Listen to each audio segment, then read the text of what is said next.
Bonjour à tous, je suis ravie de vous retrouver sur ma chaîne pour cette nouvelle vidéo. Un thème qui change un petit peu parce que j'avais envie de vous partager en fait mon retour sur la retraite de yoga Karmasana qui était animée par Georgia Rakova et Arnaud, son compagnon. Et c'était il y a déjà un mois, ça passe super vite, mais je pense que j'avais besoin de prendre du recul et ce temps-là justement pour pouvoir vous partager cette vidéo. Et j'ai envie de la faire de la manière la plus authentique et la plus juste, de m'exprimer correctement. J'espère que ça sera le cas. Et donc voilà, ça me tenait vraiment à cœur. Pour les personnes qui ne connaissent pas Georgia, en fait c'est une personne que je suis en fait depuis quelques années. J'aime beaucoup son travail, c'est quelqu'un de très authentique, de très juste, j'adore ce qu'elle crée. Et donc auparavant c'était plus des vidéos YouTube, développement personnel, de la mode, de la beauté naturelle, etc. Et aujourd'hui en fait elle est devenue professeure de yoga avec son compagnon. Et ils ont créé ensemble la société Karmasana, donc c'est une magnifique communauté yoga que vous pouvez retrouver en fait sur internet et notamment via les retraites. Et elle y propose des programmes de yoga extrêmement bien faits, dont un tout nouveau qui est sorti maintenant. J'ai parlé aussi déjà de son livre précédemment dans d'autres vidéos. Donc pour vous donner une petite idée, donc elle a écrit un livre sur le thème du yoga qui est hyper complet. Franchement je vous le recommande si le sujet vous intéresse, que vous êtes débutant, parce qu'on y retrouve vraiment quelque chose de complet au niveau voilà, de la philosophie, de l'alimentation, un guide de pratique également. Et voilà, son image, les illustrations sont juste magnifiques. C'est vraiment un livre qui est très bien fait et on sent que c'est fait avec beaucoup de cœur et de passion. Elle a également donc un blog, un podcast de développement personnel qui est super chouette et des cartes oracles, etc. Donc c'est vraiment un ensemble de choses que vous pouvez retrouver sur son site. Et donc voilà, donc moi personnellement ça fait 3 ans que je pratique le yoga, que j'ai commencé. C'est arrivé un moment dans ma vie où voilà, je pense que j'en avais besoin et pourtant j'aurais pas cru parce que c'est pas quelque chose qui m'intéressait beaucoup avant. Mais bon voilà, rien n'arrive par hasard je pense. Et que j'ai entamé aussi un travail de développement personnel. Bon, je fais ça chez moi, à mon aise, à mon rythme. J'essaie de pas trop me mettre la pression. Et donc voilà. Et quand j'ai vu en fait qu'ils organisaient des retraites et notamment une en Belgique, ben, évidemment j'ai pas hésité, j'ai pris une place et j'étais super excitée de pouvoir y participer. J'avais envie, je pense, d'être plus encadrée dans ma pratique et d'être vraiment baignée en fait dans cet univers pendant plusieurs jours, de faire des nouvelles rencontres, de partager les intérêts communs, etc. Et donc voilà, c'est à peu près ce que j'attendais de la retraite. Et effectivement, ça a été vraiment une des plus belles rencontres de ma vie. Je crois que je n'oublierai jamais cette expérience parce que ça a été vraiment beaucoup de partage, d'émotions, de rires, de belles rencontres et beaucoup de vulnérabilité aussi. Donc voilà, c'était vraiment magnifique. Le programme était quand même assez chargé, on était debout quand même assez tôt avec Arnaud et sa petite clochette dans les couloirs, donc lui je l'oublierai jamais non plus. Et du coup, ben voilà, la journée commençait à 6h30 du matin, on allait faire notre méditation. On avait également donc, des cours de pratique de yoga. Et que ce soit avec Arnaud ou avec Georgia, ça a été vraiment les meilleurs cours de yoga que j'ai pu suivre. J'en ai pas suivi des 1000 et des 100, mais parce que j'ai beaucoup appris, essayé d'apprendre par moi-même. Mais voilà, au niveau en présentiel, c'est vraiment des très très bons cours de yoga. Et tout était bien, vraiment organisé, ficelé, c'était vraiment super. Et d'ailleurs, je mesure vraiment la chance que j'ai eue de pouvoir faire cette expérience. J'ai beaucoup de gratitude pour ça, je remercie vraiment mais, du fond du cœur le travail qu'ils ont mis en place pour nous et pour nous faire grandir et évoluer et apprendre plein de choses. Et je n'oublie pas non plus le papa d'Arnaud, Christophe, qui nous a fait des délicieux plats toute la semaine. C'était beaucoup de travail pour lui, franchement, pour 25 personnes, et c'était toujours super bon. Donc vraiment, bravo Christophe, et je te remercie beaucoup pour tout ça. Et je remercie également toutes les personnes avec qui j'ai pu partager cette expérience. Et voilà, c'était vraiment de très belles rencontres. On a eu beaucoup de cours aussi. On a eu des cours sur la philosophie du yoga, sur la diététique yogique, sur la médecine chinoise aussi, on a un petit peu survolé le sujet. On a travaillé beaucoup en fait sur les émotions. Donc ça, je pense que tout le monde a un petit peu été surpris par ça, sur ce travail émotionnel. Donc tant au niveau de certaines blessures plus profondes que des choses plus superficielles, des peurs, des schémas de fonctionnement, etc. Personnellement, pour moi, c'était vraiment une forme de nettoyage émotionnel. Donc c'est comme si, voilà, en fait pendant plusieurs jours, c'est comme si le temps s'arrêtait et qu'on travaille vraiment sur soi, sur ses émotions. Et enfin, c'était juste incroyable. Et ça a permis de révéler plein de choses, de remettre en question plein de choses aussi, de prendre du recul, d'essayer de lâcher prise. Bref, un petit peu tout ça. Et ça a été fait notamment à travers voilà, les pratiques de yoga, mais notamment à travers les ateliers qu'ils ont mis en place. On a eu des ateliers sur divers thèmes, dont un atelier qui m'a beaucoup plu, c'est tout ce qui était en rapport avec la lithothérapie. Donc ça commençait déjà un petit peu à m'intéresser, mais ça restait encore un petit peu flou pour moi. Et ça m'a vraiment éveillée à ce niveau-là. Donc on a eu un atelier notamment sur les malas. Ici, donc un mala, c'est un petit collier de perles en pierre semi-précieuse. Et donc on a pu choisir nos perles pour le réaliser. Il y a notamment en fait de la pierre de lune. C'est protection et confiance en soi. Et ce que j'ai vraiment aimé en fait dans tous les ateliers qu'elle propose, c'est vraiment quelque chose à chaque fois de créatif, essayer de fonctionner avec vraiment l'intuition, l'ouverture du cœur aussi, vraiment écouter son ressenti, le lâcher prise aussi et la patience. Donc voilà, je vous dis pas la patience qu'il a fallu pour faire ce mala. Et encore, j'ai pas fait les petits nœuds entre chaque perle. Donc bravo à celles qui ont réussi à le faire, qui ont eu la patience de le faire. Et en fait, j'ai appris aussi que c'était un super outil de méditation. Donc c'est vrai qu'au cours de la retraite, on avait une méditation le matin, une méditation le soir. Mais c'était ne fût-ce que 10 minutes. Et j'ai vraiment ressenti les bienfaits à la fin de la semaine et l'importance en fait de méditer. Donc c'est quelque chose que j'essaye de garder quotidiennement chez moi, au moins 10 minutes. Et de préférence le matin, donc au réveil, avant que les enfants se lèvent bien sûr. Et donc en fait vous placez le mala comme ceci, donc pas avec ce doigt-ci parce que ça c'est le doigt du jugement. Et alors vous faites glisser chaque perle une à une en récitant en fait un mantra. Donc ça peut être Om, j'ai confiance en moi, Om, je me sens forte, ça peut être Om, ça peut être, peu importe, en fait vous choisissez ce qui vous parle pour le moment. Et vous faites glisser en fait perle par perle et c'est 108 fois. J'ai calculé, ça dure à peu près 10-12 minutes, donc ça va. Et le fait en fait de se concentrer sur le mantra et sur la perle, ça évite vraiment au mental de se disperser à gauche à droite. Et moi ça me convient parfaitement parce que c'est pas évident de méditer et enfin, on peut pas empêcher les pensées, c'est naturel, mais à ce moment-là vous les observez, vous les laissez passer et puis vous retournez dans votre méditation. Donc soit vous faites ça, soit vous vous concentrez sur votre respiration. Donc voilà. En lithothérapie, on a également fait une méditation qui était hyper intense, qui m'a beaucoup marquée.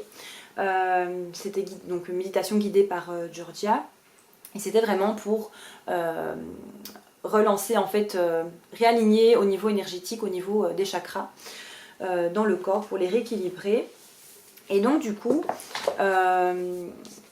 c'est pas quelque chose que j'avais facile à percevoir parce que j'avais jamais expérimenté ça de toute façon. et j'avais du mal à ressentir en fait, tout simplement. Et le fait d'avoir fait cette méditation m'a vraiment permis de conscientiser ça et vraiment de ressentir. Et donc du coup, je me suis acheté à mon retour le guide des cristaux pour les débutants. Qui est un livre qui est super bien fait, qui est très très beau, de très belles illustrations. Et donc à chaque fois, vous avez en fait l'image de la pierre, vous avez donc sa couleur, le chakra en question, où on peut la trouver, et comment l'utiliser donc pour soi, à la maison et pour le bureau. Et voilà, je le trouve super sympa, facile à feuilleter, voilà, une page de temps en temps, pour découvrir une pierre. Et alors au niveau des chakras, donc ça c'est quelque chose que j'avais vraiment du mal à comprendre, donc je me suis acheté ce bouquin là, le guide des chakras, aussi pour les débutants, qui est magnifiquement bien fait aussi, bien expliqué. Chaque chakra en fait correspond à une couleur et on retrouve chaque couleur de chakra par chapitre. Et vous avez chaque fois en fait les pierres qui lui correspondent, les huiles essentielles, les explications sur le chakra, etc. Comment le réénergiser, le réaligner, etc. Donc je trouvais ça hyper intéressant parce qu'on a certes un corps physique, mais on a également un corps énergétique. Et il y a des choses parfois qu'on ressent, qu'on ne peut pas expliquer, mais quand on n'est pas aligné, qu'on a des mauvaises énergies, etc., ça peut se répercuter donc, sur le corps physique, et je trouve ça intéressant de s'y pencher du coup et de mieux comprendre comment ça fonctionne. Donc voilà pour ça. On a eu un autre atelier aussi qui était super chouette, c'était un atelier sur les huiles essentielles où on a pu créer en fait notre petit parfum naturel. Donc de nouveau, c'était extrêmement basé sur l'intuition et les ressentis. Donc il y avait donc chaque étape correspondait à un chakra et Arnaud venait vous faire sentir une odeur d'huile essentielle qui correspondait au chakra et vraiment avec les yeux fermés ressentir en fait au fond de soi à quoi ça correspond. Et donc à la fin de l'atelier, on a pu créer en fait notre petit parfum naturel à base d'huile végétale, et vous avez une petite pierre ici, une petite pierre, ou ici c'est l'améthyste, un petit roller pour l'appliquer. Et donc j'y ai mis du géranium, du bois de rose, j'ai mis de la vanille et du néroli. Et de l'ylang-ylang aussi. Donc voilà, c'est vraiment des odeurs qui sont très réconfortantes et rassurantes. Et de nouveau, on devait vraiment le faire en fonction de nos besoins et de nos ressentis à l'instant T. Il m'accompagne à chaque fois, enfin le soir par exemple, j'aime bien en mettre, c'est super agréable. Et c'est ça qui était génial aussi avec les ateliers, c'est qu'à chaque fois, donc à chaque fin d'atelier, on a pu ramener en fait un petit cadeau. On avait chaque fois quelque chose à ramener avec soi, justement pour continuer ce travail qu'on a fait là-bas. Et tout était bien ficelé, bien lié, vraiment magnifique.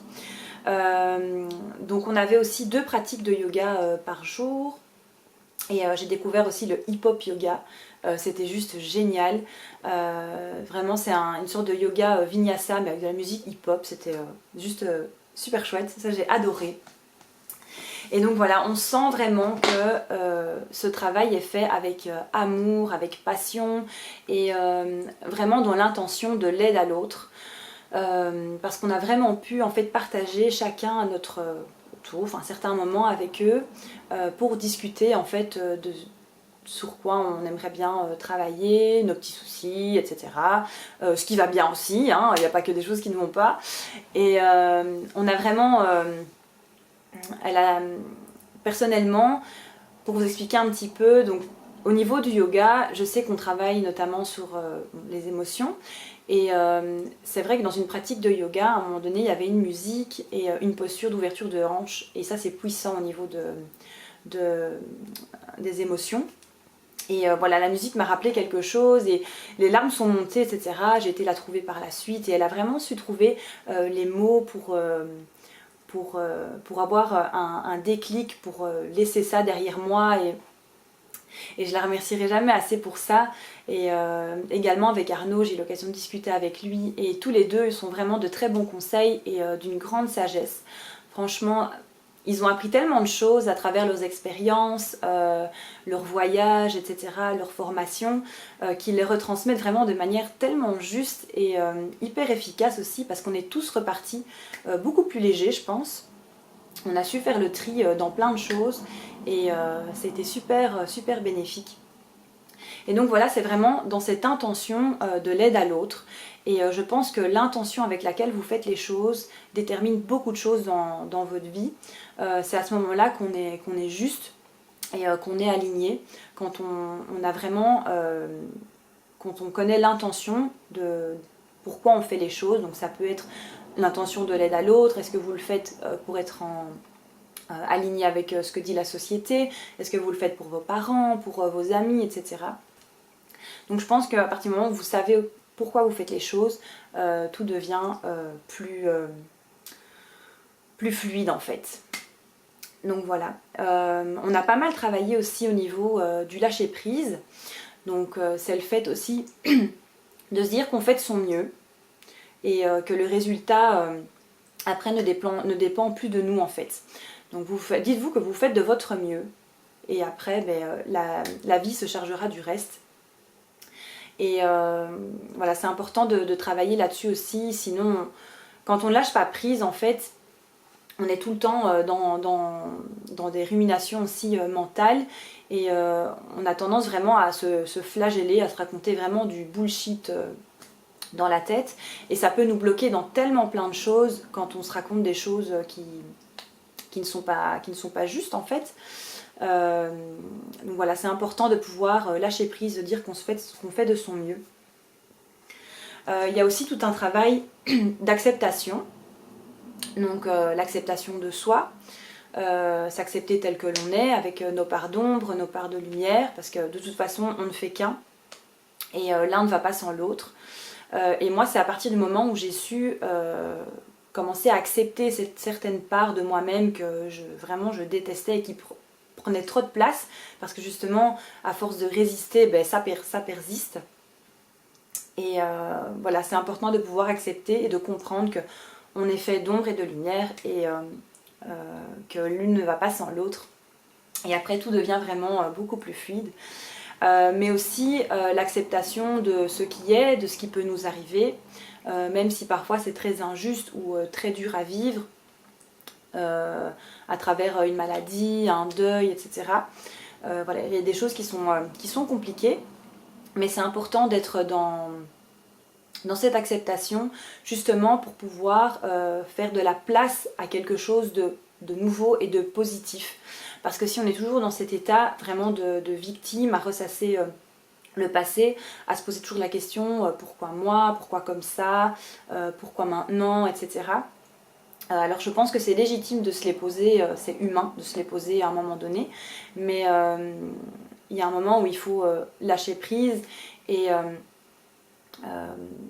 vraiment être dans, comment dire, oui, faire ce travail d'acceptation et de faire confiance à ce qui va arriver de nouveau.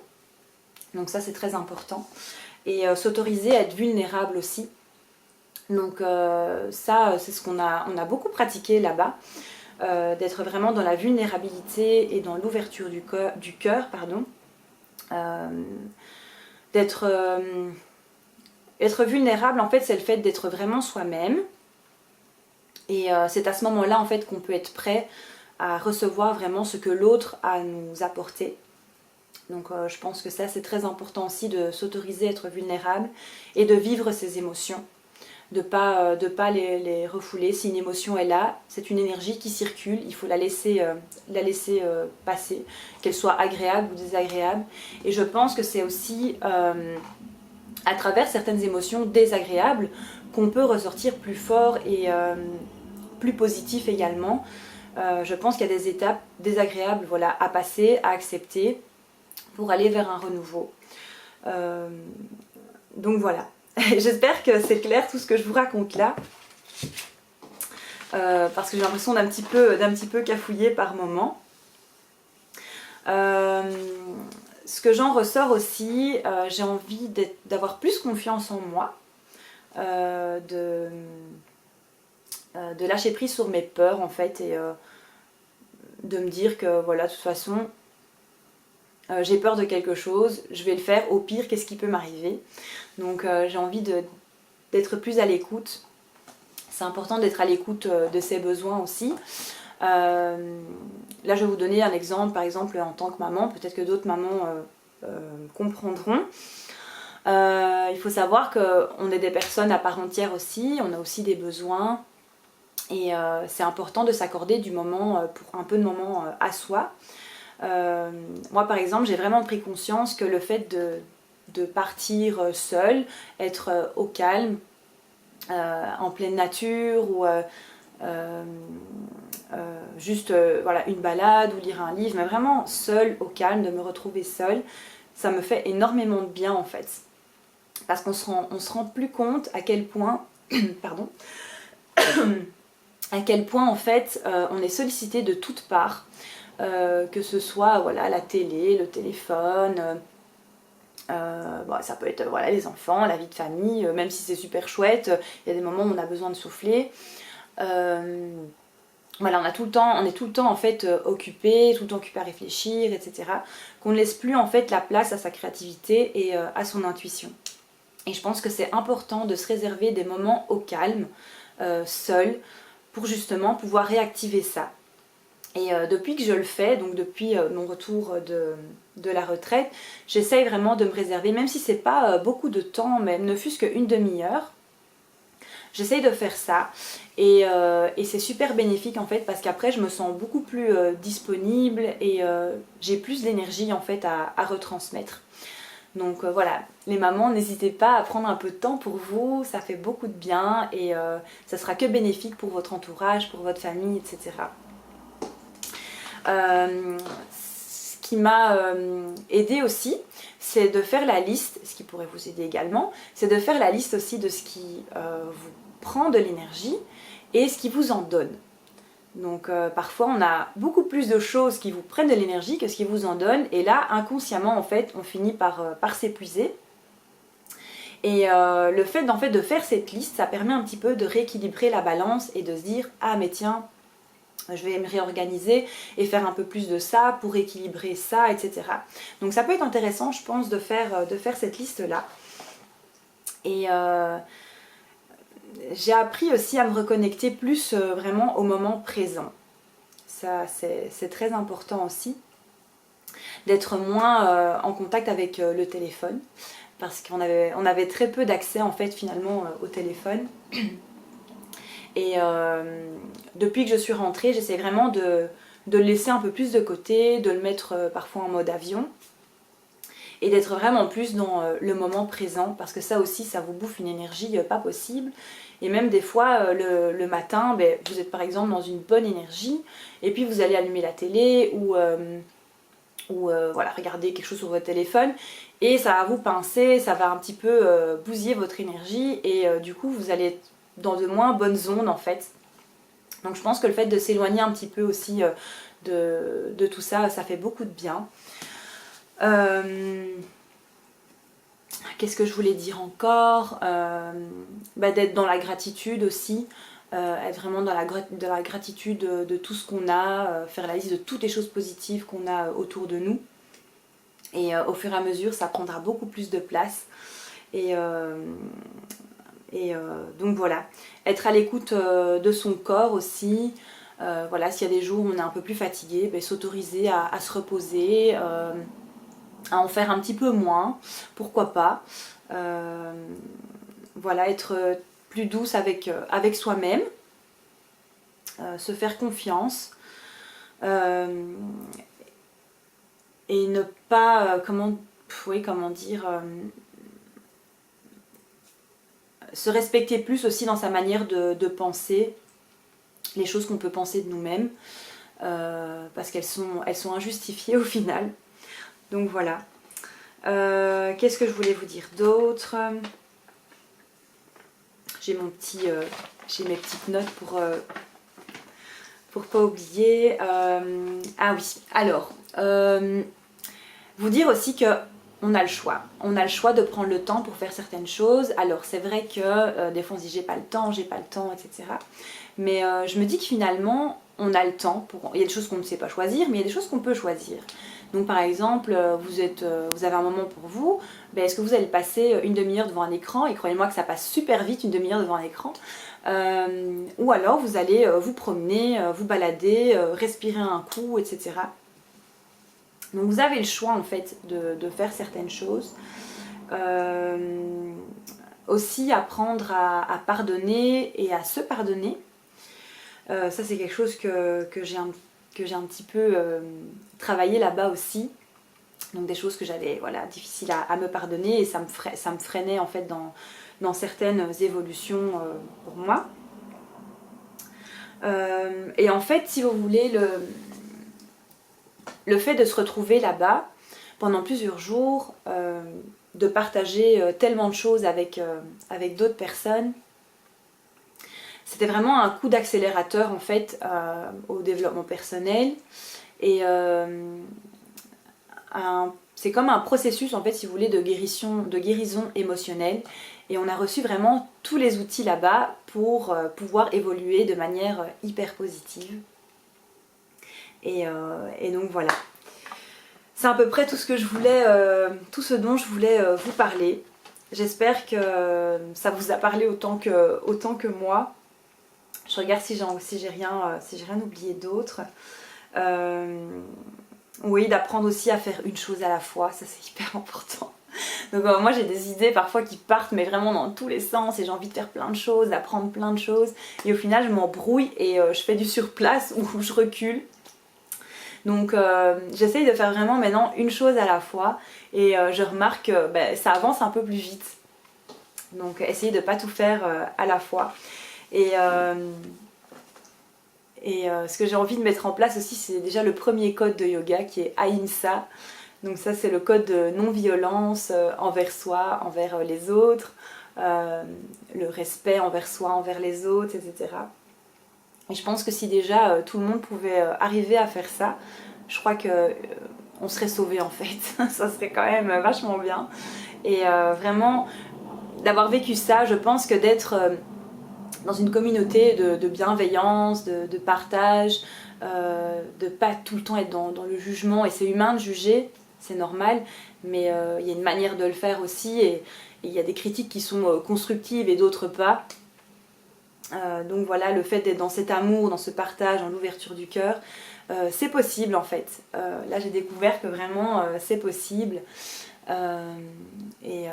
Voilà, j'ai envie de vivre plus comme ça dans ma vie.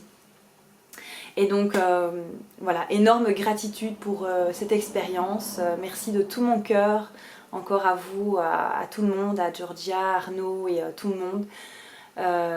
D'avoir vécu cette expérience comme ça, c'était juste parfait et magique. Donc voilà pour cette vidéo. J'espère que ça vous aura plu, et n'hésitez pas à me mettre en commentaire s'il y a des sujets que vous voulez un petit peu plus développer. Là c'était un peu compliqué de vraiment tout vous expliquer, sinon ça durait trop longtemps. Et je vous remercie d'avoir regardé jusqu'au bout, parce que bon voilà, une demi-heure je pense que c'est assez long. Et j'aimerais bien parfois vous partager un peu plus de choses sur le développement personnel, enfin d'autres sujets que de la beauté, mais j'ose pas toujours parce que voilà, de nouveau le bullshit interne, voilà, mais il y en a déjà qui font mieux que moi, etc. Il y a déjà ça. Et donc voilà, alors que ça pourrait être très sympa de partager ça ensemble. Et donc voilà, n'hésitez pas à me laisser vos commentaires. Et d'ici là, je vous fais plein de gros bisous, à bientôt, bye.